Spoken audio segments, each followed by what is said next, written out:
ये वो वक्त है जब हम सब शिक्षकों को अपनी आवाज बुलंद करनी चाहिए। तो आप सबसे गुजारिश है कि प्लीज देश हित में योगदान दीजिए। नीट, एसएससी जीडी, यूपी लेखपाल, आज सीयूईटी, हर दिन कुछ ना कुछ हो रहा है और शिक्षा मंत्री अपना पद छोड़ने के लिए तैयार नहीं है।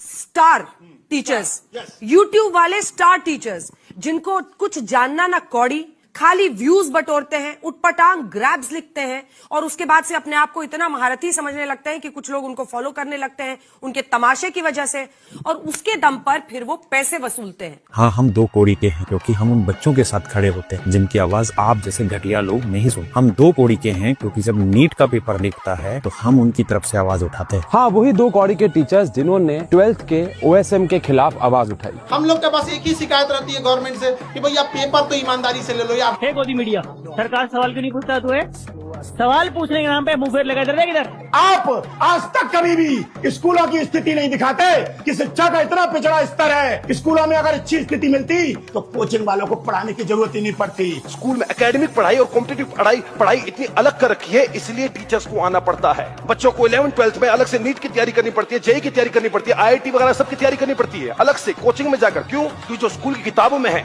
वही सरकारी चीजें, वही सरकारी सिलेबस एग्जाम में नहीं है। कितने स्कूल हैं जो 10वीं के बाद साइंस स्ट्रीम पढ़ाते ही नहीं है? वो न्यूज कभी नहीं बनेगी। आप क्या उठाते हैं मुद्दे?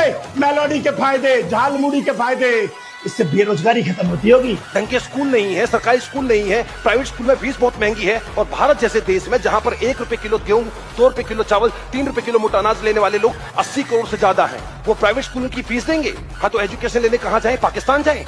हमने शिक्षा को फ्री बनाया और तमाम ऐसे शिक्षक थे जिन्होंने शिक्षा को अफोर्डेबल बनाया। मतलब 200 300 रुपए में जो पढ़ा रहे हैं वो कोचिंग माफिया है, और जो लोग करोड़ों रुपए सैलरी लेकर भी पत्रकारिता की जगह चाटुकारिता कर रहे हैं वो बहुत ज्यादा ईमानदार है। आप देश के सबसे ईमानदार पत्रकारों में आते हैं और देश के उन पत्रकारों में गिनती होती है जो ईमानदार पत्रकार हैं। कि आप ईमानदार बार बार बोल रहे हैं, आप गलत शब्द बोलेंगे तो उस पर नाराजगी 100 बार जाहिर करूंगी। ईमानदारी गलत शब्द नहीं। और लोग होंगे जो इसको बर्दाश्त कर लेंगे, लेकिन मैं इसको स्वीकारने को तैयार नहीं हूँ। तो शर्म के मारे सर झुकता है। क्यों? क्योंकि 180 देशों में भारत की रैंकिंग 157 नंबर पर है। आप जैसी प्रेस और मीडिया की वजह से।